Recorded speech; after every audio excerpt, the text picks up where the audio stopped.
एक जंग जिसने एक देश को तहस नहस कर दिया। एक ऐसा युद्ध जिसमें अब तक ना जाने कितनी जानें चली गई। एक ऐसा युद्ध जिसने अनगिनत लोगों को बेघर कर दिया।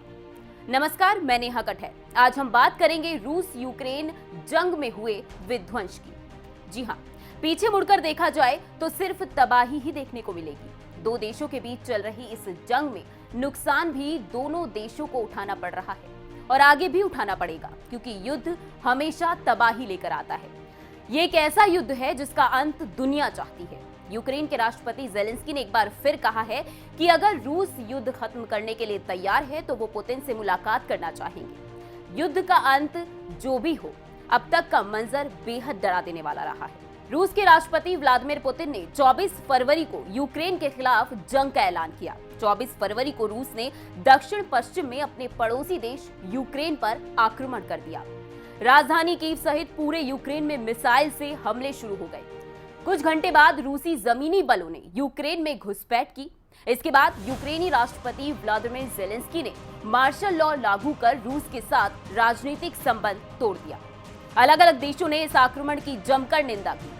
रूस पर कई तरह के प्रतिबंध लगा दिए गए।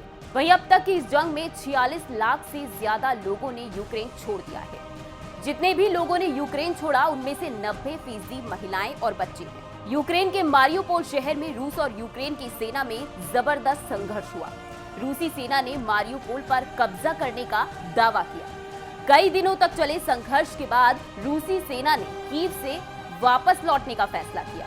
अब यहाँ सब कुछ तबाह हो चुका है। यूक्रेन के दूसरे सबसे बड़े शहर खार्किव की बात करें तो खार्किव में भी जमकर संघर्ष चला। कीव से सटे बूचा शहर में शवों का मिलना अब भी बंद नहीं हुआ है।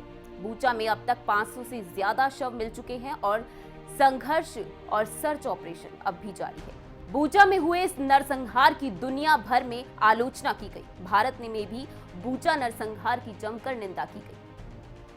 हालांकि पुतिन ने बूचा में हुई हत्याओं को फर्जी बताया। वहीं डोनबास की बात की जाए तो इस क्षेत्र में स्थिति अब भी नाजुक बनी हुई है। रूस के साथ जंग में अब तक यूक्रेन का 80 अरब डॉलर का इंफ्रास्ट्रक्चर तबाह हो गया है। जंग में यूक्रेन की 23,000 किलोमीटर की सड़क तबाह हो चुकी है। यूक्रेन की अर्थव्यवस्था भी बुरी तरह से तबाह होने की आशंका है। इस साल यूक्रेन की जीडीपी में 45% से ज्यादा की गिरावट आने का अनुमान है। सिर्फ यूक्रेन ही नहीं, अब जंग दोनों देशों के बीच हुई है तो रूस को भी इसका खामियाजा भुगतना पड़ेगा। रूस की जीडीपी भी 11% तक गिर सकती है। अब आप अंदाजा लगा सकते हैं कि इस युद्ध ने किस तरह से हालात पैदा कर दिए हैं। वहीं जंग अब भी जारी है। हर कोई उम्मीद जता रहा है कि जंग जल्द से जल्द खत्म हो, लेकिन इतिहास गवाह है, जंग का अंत चाहे जो भी हो, इसका खामियाजा दोनों देशों को लंबे समय तक भुगतना पड़ता है।